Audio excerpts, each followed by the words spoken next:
Good morning, good evening, good afternoon, wherever you are, whoever you are. I'm Oliver Perry. Welcome back to the Oliver Perry Show.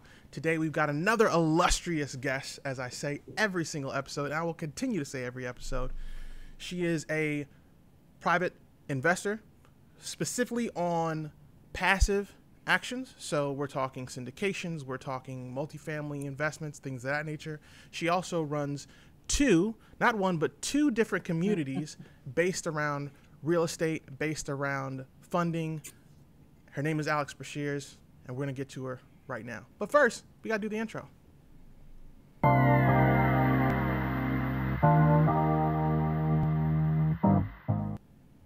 Alex. Hello, hello. How you doing, Alex? You feeling okay? I am doing fantastic. Wonderful. I'm excited. I'm excited to get to talk to you today. And it's all about private money in real estate and the passive side of it as well. So let's hop right in. First, did I miss anything? Did I miss anything at all on your introduction? I You think tell you me I got did. it. The It's only okay. thing you're missing is a military spouse. Oh, that's right. I forgot about the military. How dare I forget such a thing? I am How sorry dare to all you? my to all my military brothers and sisters and their spouses. I apologize. Please forgive me. You can leave me comments in the chat. I will still love you nonetheless. All right. So, Alex, let's talk about your communities, because I think it's really important that even as we get deeper into the private money and the passive investing, that you get to put people onto your communities and how they can reach out and be a part of it. So if you could please, let's talk about those communities real quick. Yes. So the first one is called Private Lending Lessons. And that one is purely networking and education based. And it's centered around teaching people to both do private lending as an investor and also use private money as an active investor. So that one is 100% free, 100% networking and education based. It's a very, very active group, a very quick growing group. It's almost 5,000 people in a year. So I'm very proud of that one. And then the other group I run is a group local to Hampton Roads. It's Hampton Roads Multifamily and More. And that one we're focusing exclusively on multifamily assets, whether that's syndication, whether that means a duplex, whatever that happens to mean. It's a lot of education and learning and networking in the local community here of Hampton Roads.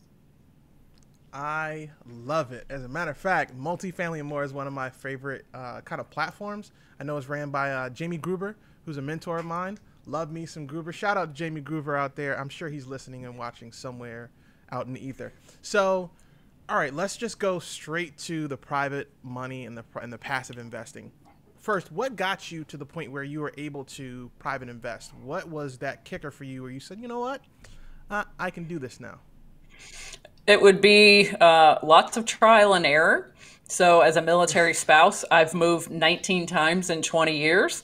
And as most Just of your 19, viewers Alex? know, 19, just Just 19. 19. Fair enough.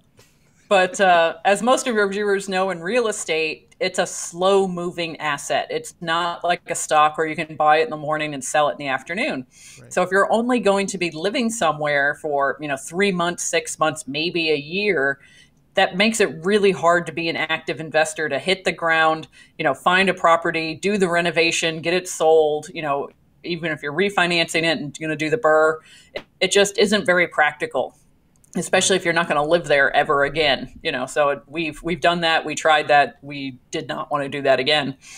So we thought about, what's going to be a style of investing that fits with our lifestyle, because ultimately that's what we're all doing this for. We're investing, we're reaching out for financial independence because we want to live the lifestyle that we want. We want that Absolutely. free choice. And I think a lot of people, when they get started in real estate, they're like, oh, I'm going to get 20 doors and that's going to make me financially independent. But they don't have a conversation with themselves as, does 20 doors of ownership actually get you to the goals that you have? And a lot of times it's not so much that they want 20 doors, it's they want the financial independence. They want the geographical independence to basically do what they want when they want. They don't want the 20 doors. That's just how it kind of equates in their brain. That's a really good point. That's a very good point. As a matter of fact, when I started in multifamily, because my goal is still 625 doors within the 4 years before I retire, right? And I thought, okay, it's gonna bring in this amount, so on and so forth. But you have to take into account you have a 2% stake or a 3% stake, 4%, whatever that number is. And in your head, you think, oh, it's a huge deal. But unless you're pulling off 400, 500 units a piece, it's not as big as you always think. It's just a matter of accumulation and slow burn. Like you said, it's just real estate. It's just slow. It's just how it works. But yeah, I think that point that you made is a very, very good point that people have to pay attention to and listen to. And hopefully they took something from that and they can learn from that. So with that said, when someone talks to you about let's start with multifamily deal. With a multifamily deal as a LP, what are the things that you're looking to hear? Matter of fact, how about this? Give me 3 things that you'd like to hear. Let's give a number to it. 3 things you want to hear when somebody's presenting a deal to you that's going to make or break if you invest. For me personally, deals for multifamily syndications kind of broadly break out into 2 categories. There are those deals that favor a high equity multiple, and there are those deals that favor a higher cash on cash return. And then obviously the IRR is somewhere in the middle, depending on how long the hold term is and all of those things. Right. So I am a cash flow investor, if doing private lending didn't give that away. So I am looking for something that's got a higher cash on cash return. I'm not paying a significant amount of attention to the equity multiple, because I want something that's going to be stabilized or pretty close to stabilized at the beginning. I want, cash flow from day one. That's just me personally. That's how I like to invest. And I know a lot of new investors to syndications, they're just going to look at those 3 numbers on the pitch deck and they're just going to go, okay, yeah, this one's got all 3 of the highest numbers. I'm going to go with this deal. Right. When they don't really realize that the numbers they're being presented are 100% made up. And I don't necessarily mean made up in the ability that they're being lied to, but they have no legal obligation to meet those numbers. Those are literally a pro forma and expectation of what's going to happen. The building could entirely burn down 2 months after you take it over, and then your pro forma is out the window. So I really caution investors from just looking at the numbers. So that's me personally. I like a higher cash on cash return. I want a stabilized property. My second one is that I want an operator that is very transparent, that's friendly, forthcoming. I want to be able to jump on a call with them and feel like I'm getting the answers that I need, that they're not kind of holding back, because you're basically kind of stuck with them for the length of the time they hold that asset. Whether it's 3 years, 5 years, 7 years, 10 years, they are going to be around in charge of your money for that length of time. So it needs to be someone that I'm comfortable talking to. I know a lot of people put a lot of stress on, you want an operator that's gone a full cycle.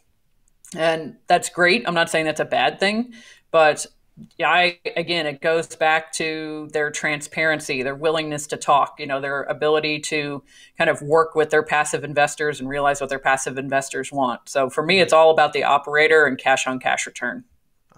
So it sounds just like when some of the bigger entrepreneurs, shall we say, they'll say, we bet on the jockey, not on the horse. Not 100%. And that's exactly what that sounds like to me, because that is just the right way. Because if they're communicating with you, you know everything that's going on, you understand. You can say, hey, I'm okay with this. I'm not. Hey, here's maybe something you should do, or even provide help, because your money's on line too, just like everybody else's. So, it's always good to have that transparency. That's awesome. Okay, so at this point, what was your goal when you started doing the private lending? Because I know you talked about looking specifically for cash flow, but was it a number, or was it, hey, I just want freedom for myself and the family. I want to retire my husband, the family. I want to buy a Bentley. I doubt that's the case, but I'm just saying, whatever it might be. What was the goal for you to do that? I'm more a Ford truck girl. So if I'm going to buy an expensive car, that's going to be it. But frankly, it's military spouses in general, even before COVID, had a serious problem with underemployment or unemployment. And then COVID did us no favors. So a lot of military spouses tend to be very well educated. And if they are employed, they tend to be very underemployed, generally not using the college degree they have, for example. Right. So for me, a big, I guess, motivator was that I wanted to be able to contribute to my household financially, but it also had to be in a way that if my spouse got stationed somewhere else and I was willing to go, that I wanted that ability to pick up and go and not start over, because I've started over way too many times, and I'm getting too old for that. I'm in one of those moments like Mel Gibson and Danny Glover in Lethal Weapon. Like, Right. yeah, at this point, I've admitted to myself I'm too old for that. I don't want to do that anymore. So it really became a process of, okay, if I don't want to continue to look for a job and convince strangers that I'm worthy of hiring for the next 6 months, what are my other options? So my other options were investing and starting a business. Right. Again, going back to, we've had long-term rentals. We were miserable. We hated it. Not going there again. So what's our alternatives? What allows us to have the geographical freedom the Navy's going to require of us, but also be involved in real estate? So private lending was actually kind of a happy marriage between those two things, because I can be anywhere in the world as long as I have electricity and internet access. I can do analysis on the property. I can do due diligence on the borrower. As long as I have those comfort levels with the market that I'm investing in or the people I'm investing in, I could do that from anywhere in the world. Interesting. So basically, it's just a matter of making sure that the model fit for you is really what happened. But you, Yes, like yes. many real estate entrepreneurs, had to find out the hard way. It's as if we all just go through something random and just say, "I'm never doing that again." For me, I think it was flips. I realized there's no way I'm getting to 125 doors in 4 years after I did my first flip. It was a nightmare. I was like, no, this isn't the way to go. I'm gonna have to do duplexes, quads, or something. This is not working. So that's interesting. That's amazing. So with that said, how does that work with you and your husband? Because your husband's still in, right? He's still doing his thing on the military side with the Navy. Underway. God forbid he goes underway anytime today or next week. But you still have that out there. How does he fit that into that equation? Is that a conversation that you guys have, and how does that work from there? As far as, he's not actively involved in the real estate side of things, that was his choice. He'll Fair enough. help here and there, but that's not his, like, that's you do that. Right. So, we had a conversation about investing. He knew what the goal was, that we wanted some additional passive income coming in. He's past that 20-year mark where, the quote unquote golden handcuffs have been broken. So at any point he could just kind of say, what, I'm done and I've made it as far as I want to make it, or no, I don't want to move there. So I'm just going to put in my retirement paperwork. So we were basically starting that transition period to go from a military family to a veteran family. And this was just part of that transition. Absolutely, that makes absolute sense. What's great is about being able to do a live format is we get to get comments every now and then, Alex. And today we got a comment from Mr. Josh Blodgett, and he absolutely agree with you. Always follow a system when it comes to your real estate stuff and just business in general. So I love the fact that, like you said, that's the case. So now, with that said, let's talk a little bit about the private money part of it, because this is a really big thing. And for a lot of newbie investors and even some experienced investors, they always seem to have a hard time finding LPs, finding private money and things of that nature. But the rule is always, teachers will always tell us, oh, use other people's money, OPM, OPM, OPM. But nobody says, hey, you need to go here and find these folks. Where would you recommend people, or not even where recommend, how do you find private money? How is private money to be found out there? Because you're quite deep into that part of it. It usually starts with your own community. And a lot of people really hate when I say that, because they're like, oh, I don't know anybody that's got $200,000 laying around. Well, you don't know anybody yet. That just means it's Mm, time to start building your community. And some people may not necessarily identify as a mhm. private lender. So they might have, $100,000 sitting in a self-directed IRA. And, they think the only way to invest in that IRA is, mutual funds. But then you start talking about your real estate, you start educating them on the possibilities of what they could do with that IRA. And then Absolutely. suddenly they're like, oh yeah, this makes sense. Is there some way you could use $100,000? Because I would love to make that grow at more than something like 4% a year. If you could do something more than 4% a year, I'm happy. So they might not necessarily start out with the label of private lender, but they can easily kind of develop that relationship, and that, you know, once they've done one successful transaction, you know, they're more likely to just remain faithful and go, okay, you know, you got me my money back. What's the next deal? Let's do another one. Let's do another one. It Right. tends to be very relationship based. So it's really going to be a matter of talking to your network, whether that's friends and family, whether that's other investors in the community. You know, it really should be people that have an abundance mindset. So if you have other real estate investors in the community and you ask them, do you know anybody that does private lending? You know, if it's somebody that's like, oh yeah, no, I'm not giving you my sources, my secrets, you know, to me that's not someone you want to work with. You know, Not at all. it's really, I mean, it just really, that's what it boils down to. It needs to be someone that is forthcoming with information, but it's also a relationship with them. So if their private lender and them don't have a great relationship, that might be reason why, you know, they don't want to give up the information. But it's always great to at least have a conversation, because the nice thing about private lending is also the curse of private lending, in that it is very flexible. So the way I do private lending is going to be somewhat different, or maybe totally different from a way another person does private lending. Wow. Yeah, that's I've always heard, and I looked to the side because I'm remembering some things right now. I've had some conversations with people that say, "Oh, I'm not gonna tell you what I'm doing with this, and this. I'm not gonna tell you the percentage or whatever it is." And it's like, come on, man. Like, I understand things are tough. I get it. But what people fail sometimes to realize is that multifamily in particular, and even single family, it's a lot easier with a team. I promise you, it's a lot easier with a team. Because that moment, particularly in single family, when you get that phone call and a tub has to be replaced, and you don't have a general contractor call, or you don't have somebody on the team to take care of it, guess who's got to take their behind over there and pull that tub out and fix it? And I've done it, and it sucks. It's not something you want to do at all. Absolutely. But I just said this secret squirrel stuff. Absolutely, Joseph. So with that said, you know, you've been through this role quite a bit, and you've done a lot of deals when it comes to private money and just multifamily and syndications and all that great stuff. When you give out the information, because you're a community leader, so you're technically a coach as well. What is your guidance to people when they first start? What are the rules that you tell them to follow? Hey, you should do this, this, and this when they're first coming into the group and they're first looking to learn and understand private investing or passive investing, I that would is.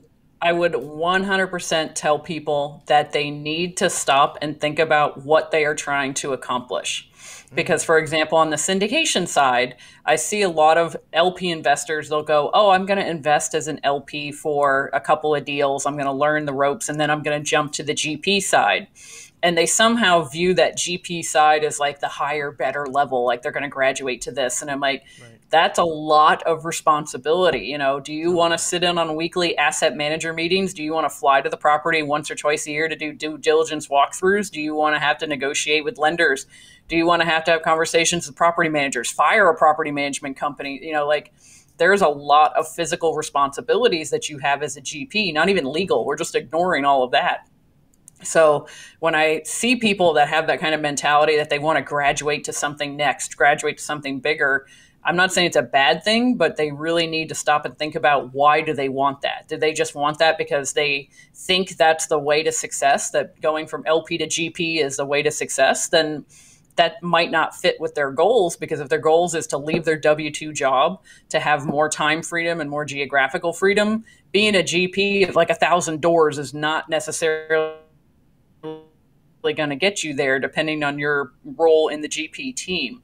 So I really tell people, new people, like, why do you want to invest passively? What are you trying to gain? You know, if you're trying to gain knowledge and experience, that's great. And you want to move on to something else, that's fantastic. But whatever that something else is needs to jive with what you want to do and what your skills are and what your personality is. Mm, you said something there that's key, and I'm going to give you the ding. Yeah, because that ding there is absolutely when you said people need to understand what they're good at. That I have seen can make or break people when it comes to entrepreneurship, and definitely in real estate more over than anything else. Because if you're not great at underwriting and you underwrite a deal and then you go and find the rest of the team and the deal falls apart because the underwriting was bad, they're all going to look at the same person, right? And they're going to look at you because you were supposed to be the underwriter. But it's just amazing how many people don't realize that they should know some more about themselves and how to figure that part out. So, matter of fact, with that said, how do you, because again, you're a coach, so how do you tell the people that you're working with, hey, you know, you got to figure out what you're good at, and then what's your guidance on how they figure that out and they discover what they're good at or what they're bad at? You're going to laugh at this, but I tell people to figure out what their risk tolerance is. And they're like, oh, how do I do that? And I'm like, just think of various scenarios, and whatever gives you what I call the pucker factor, where you're like, then you've reached your risk tolerance threshold. So think of the various things that could go wrong and how you could structure things. And if, you know, at any point your little brain goes, then you've reached a risk tolerance threshold. So then at that point, it's time to go, okay, why did I have that reaction? Is it because it legitimately is above my risk tolerance? Is it legitimately because I don't understand the risk, so I'm just automatically going to say no? You know, is it something where I'm just like, that doesn't sound like anything I want to accomplish ever in life? You know, and so it's really a conversation you have with yourself. And even if I have other people who are like, well, I don't know what I don't know. Okay, well, then fantastic. Sit down to talk to somebody who's doing the style of real estate investing you want to do, whether that's active or passive. And instead of, everybody sits down with those people and they think, okay, you know, give me the pro tips. How do I find a good contractor? How do I do this? How do I do that? What they don't ask is, why did you choose this style of investing? What do you like about it? What do you hate about it? If you could go back, what would you do differently? You know, and they ask the mechanical questions, but not so much what I'll call the philosophical questions, which I think could be far more valuable to a newbie. You know, that they'll sit there and they'll take all the notes, you know, make sure you check the tax records and do this and title and all of these other things, when they're not asking someone in front of them who might have been doing this for 5, 10, 20 years, you know, from your experience, you know, what do you like about this style of investing? What has you benefited? You know, what would you like to move into? What do you wish you have done? You know, not even the mechanics of what do you wish you have done? What do you wish you knew sooner? And I think those are very valuable conversations above and beyond just the mechanics of how you do it. That's a very, very good point. That's a very good point. We've got another question from a viewer, Josh Blodgett, out with all the questions today, and I love it. He asks, what are your average ROR on your properties? I'm going to assume that's return he's asking for, ROR on property. Yes. Because I don't actually own the properties. I'm on the debt side of the equation, not the equity side. I would say for a second lien position, if I'm doing second liens, those are anywhere between 10% and 12% flat, and they will have the money for 3 to 4 months. So theoretically, you could roll that capital over, you know, 3-4 times in the year, each time being 10 and 12%. The first lien position, average private money, depending on your market and the deal, could be anywhere between 8 and I've seen 14% for first lien positions for somebody that's brand new. So it really just depends on the deal, you know, what the terms are of that deal. So for example, I know some private lenders, myself included, they will say you don't have to do monthly interest payments because the loan length is so short. But in exchange for that, we're going to charge a higher interest rate. So if you want to make monthly payments, it's going to be 10%. If you don't want to make monthly payments, it's going to be 12%. So there's a lot of different things that you can negotiate with private lending that can be far more beneficial to both you as an active investor and as a passive investor that have nothing to do with interest rate. A lot of investors on both sides really zero in on that interest rate when there's so many other, you know, things that need to be kind of hammered out with this loan other than the interest rate. Interesting. Yeah, Josh actually asked as well, as you were saying that, is that considered high? But I think part of what you said kind of gave him that feedback that he was looking for. So that makes absolute sense. That's a great answer. Great question, Josh. Thank you, sir. Appreciate you stopping by. So, Alex, it's just, I don't know, the fact that you've got so much going on. You've got your investing going on. You've got your invest passive to live active. Matter of fact, if you are on IG, go to invest passive to live active. A lot of the stuff Alex is telling you now is actually broken down into tidbits there, and you can it's a great free resource to go and learn and find some more things you got to research and look at. It's all great information that she has on there. So definitely please go check it out. Back into the interview part of this. So Alex, with your experience, with all the things that you've done, what's the next thing for you? Where do you want to go next in your passive investing journey? I really, really enjoy education. If running a group didn't give that away. So I would like to run some sort of education platform that's a little bigger than the current one I have. I'd love to do more live speaking engagements to kind of bring private lending and passive investing to the forefront, because I feel like a lot of people go, oh, I'm just a passive investor. And it's like, no, you're an investor just like the people that are going out there and tracking down the deals. You're just on a different part of the deal. So the new real estate investors, and we were talking about this, I think, before we started really going live, the new real estate investors are generally presented with only two options. You are either going to be a landlord or you're going to be a fix and flipper like they do on HGTV.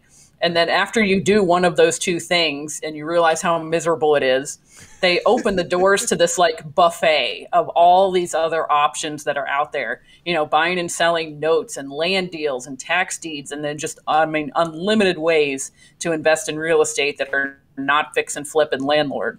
Right. So I feel like if I could bring to the forefront to new investors more options other than fix and flip and buy and hold, that it would attract more people to real estate, and specifically more women, because this group that I run is actually over half women. And if anybody's been to a live event for real estate, you will realize that is not the demographic, that's at a live event. And the women that are there generally are not owners. They are, they're in some sort of support role. So they're the realtor, they're not the investor. They're the loan processor, they're not the lender. So I'm also kind of on a mini crusade to get more women involved in real estate. And I think the fact that this group is half women, it really speaks to the fact that passive investing can be something that women can take on, even though they have a full-time job, even though they have a full-time family, even though they're helping to run the house, whatever those time constraints are, they're not taking on another tornado in the midst of the storm they currently live in, because a lot of us just don't have the time to go and find a contractor. Absolutely. We don't want to talk to people at 2 a.m. that's a distressed seller that's about to go into foreclosure and they want to talk to somebody. That's not going to be me. Please don't call me at 2 o'clock in the morning. I'm going to sleep right through it. So I think passive investing and private lending is something that can be brought to the forefront as an option for real estate investors earlier on in the conversation. And that makes the whole community more prosperous. We're basically taking money from Wall Street and bringing it back to Main Street, because me as an investor, I'm getting monthly income. You as an active investor, my borrower, are getting capital to potentially take down more deals than you can with your own capital. So it's a win-win cycle as far as I'm concerned. No, I think you're 100% right. It's really, really interesting. And you see it more now than I think any other time that I can remember with real estate investing, because you've got people who are learning wholesaling and then they're learning flipping, thinking, okay, this is my entry level. I have to come in this way.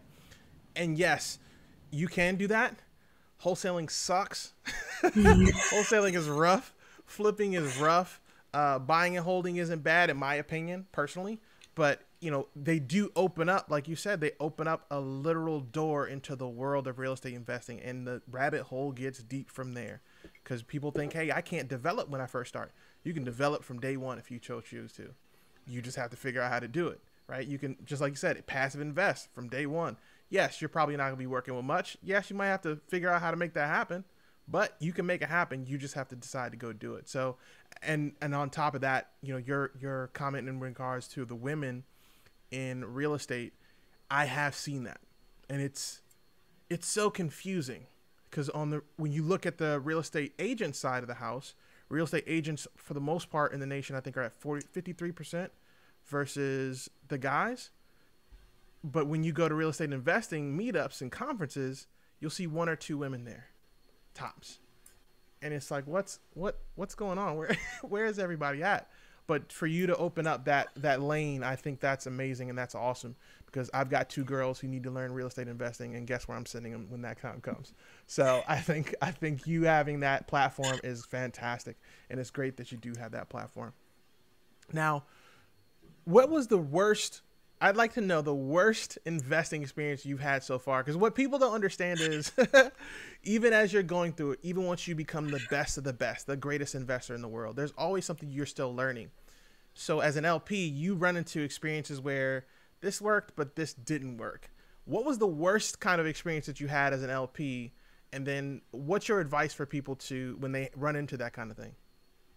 So this didn't directly happen to me. It happened to a good friend of mine that is an LP, and it really kind of opened my eyes to the ability for this to happen. They were invested in 7 deals. They invested in the middle of 2020 in their 7th deal. And I happened to catch up with them right around Christmas towards, the end of 2020. And I was talking to them about their deals and how did this one end up doing? How did that one end up doing? And 5 of their 7 deals, they didn't get a single distribution in 2020. And her husband actually lost his job in 2020, thanks to COVID. So right when they needed the capital the most is when the capital dried up, when they needed that income stream. Yikes. And I happened to catch up with her about 2 weeks ago, which is what made me think of this. And I was asking her again, like what's going on? Her husband has a job now, thankfully. But 5 of the 7 are still not distributing returns as they were supposed to. And when she kind of dove in there, a couple of the deals were with the same operator. The operators basically ghosted the LP investors. Again, there's no kind of legal requirement to, answer their phone calls or emails. And then, yeah, oh yeah, I got some stories there.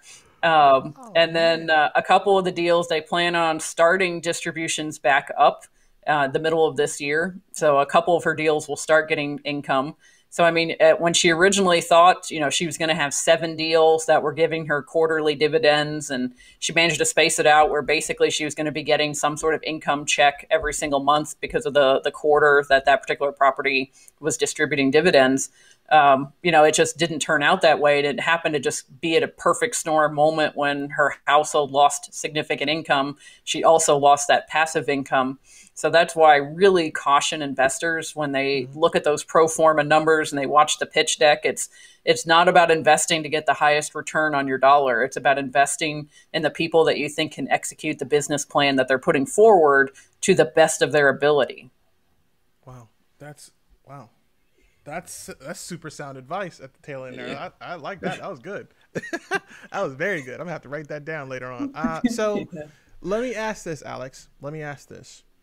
With investing and all the guidance that you give people and all that great stuff, when people are starting to get into the private lending, how do they educate themselves? Because you are super smart when it comes to 506B, 506C, CF, all these amazing funds and changing with the SEC and how money's moving and tiny homes and all this other random stuff. How are you educating yourself to this level? Like, how do people educate? Where should they be going to learn more about what's going on the passive side of the house? It's going to sound terrible, but it's networking events. When you can go to these, free webinars that people are hosting. If you listen to a podcast, so like one of my favorite things to do is I listen to podcasts when I go run. And I'll kind of earmark certain podcasts that I want to reach out to these people. Because at the end of all these podcasts, the guests always come and say, like, here's how to get a hold of me. Here's my website. Here's my LinkedIn profile. Here's all this information. And I can speak from personal experience. Very few people actually end up ultimately reaching out to you. But the whole reason we're out there on podcasts and doing shows like this is because we want people to talk to us. We want people to be educated about what we're passionate about. So I literally just started reaching out to people on podcasts, and I would book a call, or I'd go on their website, or I'd find all the podcast episodes I could that, were done by that person. And you just start stitching stuff together like, oh, I'll end up down this rabbit hole. I ended up down this rabbit hole of the infinite banking system last summer. And every podcast episode I could find by this one speaker, I was like, oh, I got to listen to this and listen to this and listen to this. Right. But that's just how I personally learned. So I'm really one of those people, like, I love to talk to other people. So I'm going to be like, hey, can I jump on a call with you? If it's not COVID, can I get you coffee? Can we go chat? Right. Because I think you're going to learn a lot more in that real life conversation than you are. I'm not saying go in there blind and don't read anything, don't look up anything, but at least if you have some baseline knowledge, you're going to learn a lot more having that one-on-one interaction where, like we were talking about earlier, you could go back to them and say, why do you like investing in this way? What have you learned? What would you do differently? You're not going to necessarily get that out of a book or reading a blog article or watching a video on YouTube. Very true. Very true. Very true. And it's amazing because even when you look at the YouTube and you do all that great stuff, it's great to be able to get on a phone call with somebody and have at least a low level knowledge of what they're talking about. So you can ask educated questions and not say something crazy like, oh, so how do you do this? Right. Because like there's not enough time in the day. It happens all the time. Somebody will book a half-hour phone call and I'll send them the link to like, here's videos, watch these before you jump on a phone call. So, it makes that 30 minutes more valuable for you. But routinely I'll get someone jump on the phone call and be like, okay, how do I do private lending? And I'm like, so you want me to explain this to you in 30 minutes or less? This is not pizza, it's investing, so. Absolutely. Absolutely. Matter of fact, with that said, let's segue into some basic passive investing stuff. Let's talk about the funds. Alex, give me a breakdown on your favorite funds and how they work. This way, when somebody calls you, this is where they start. So if you're listening or you're watching, Alex is going to give this to you. I want you to call her, message her, DM her, whatever you got to do. And this is where you start the conversation. All right, Alex, go for it. As far as putting together a fund or investing in a fund? Ooh, let's go both. Let's go investing in a fund first, and then we'll say putting together a fund after that. We're going to get as far as being a passive investor in a fund, I would say the important thing is to really understand what they are investing in, because a lot of funds are what's called a blind pool fund. So basically you are buying the operator's skill set. They don't have a property identified. Maybe it's a debt pool. They're going to go around and turn around and use these funds to do mortgages like someone like myself would. So at that point, it's really about the operator's skill, their knowledge base, their relationships, their track record. Whereas if you are trying to put together a fund, that's completely different, because at that point, a lot of your concern is going to be centered around regulation and what you think is saleable to passive investors. Just because something's legal does not mean you're going to get a lot of bites on that particular bait.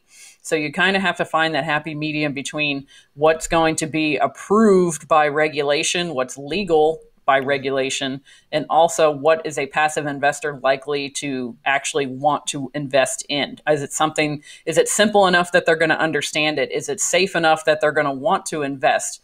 Is the asset or the method that you're going to promise these returns, is it actually going to generate those returns?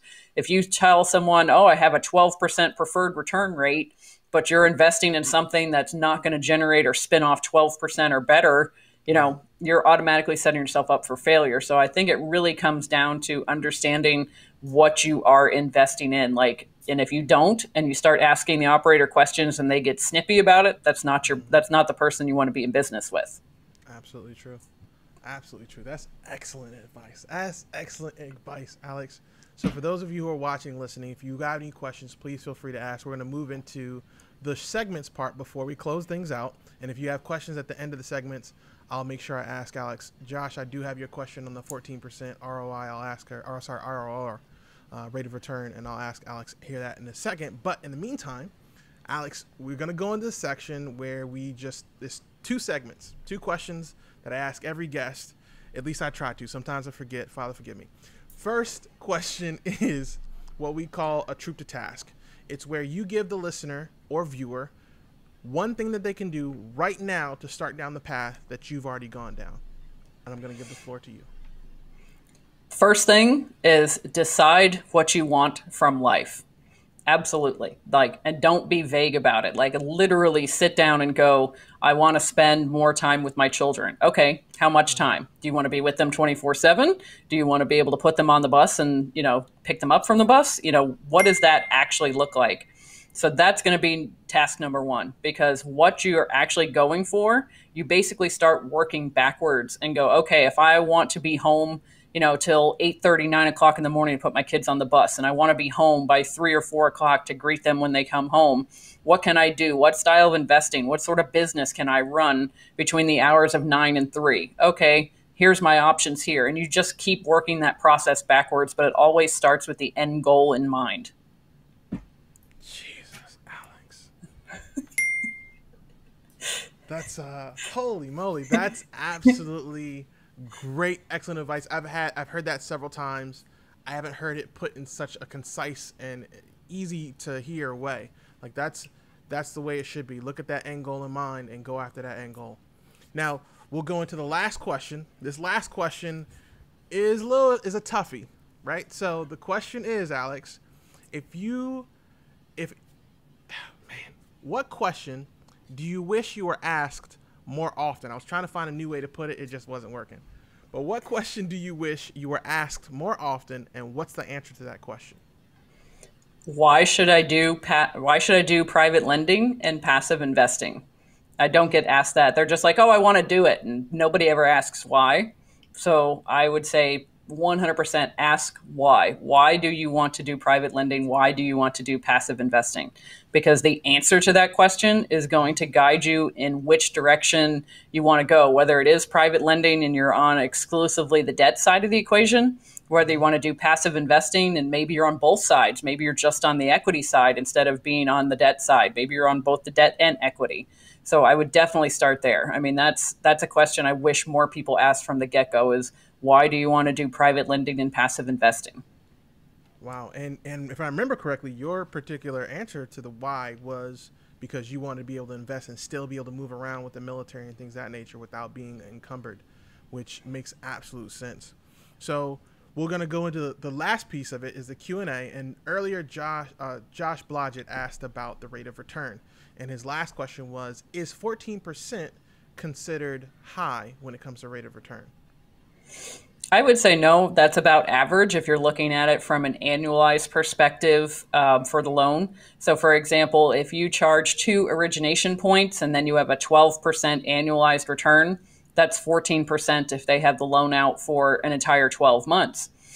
Think of it if they kept the loan out for 6 months. You're going to collect that 6%, interest only payments, over those 6 months. You're still going to get your 2% origination points. But then if you roll the money over again to another loan, that's another 2%, origination points, and then another 6% for another 6 months. So I feel like especially in the first lien position, 14% over the annualized basis is not out of the realm of possibility. It's very easy if you are someone that wants to be able to lend in the second lien position. So behind a first mortgage, whether it's hard money, conventional money, whatever that looks like, 14% annualized is very easy to get to in the second lien position, but obviously you're also taking on increased risk. But first lien, 14% is definitely doable.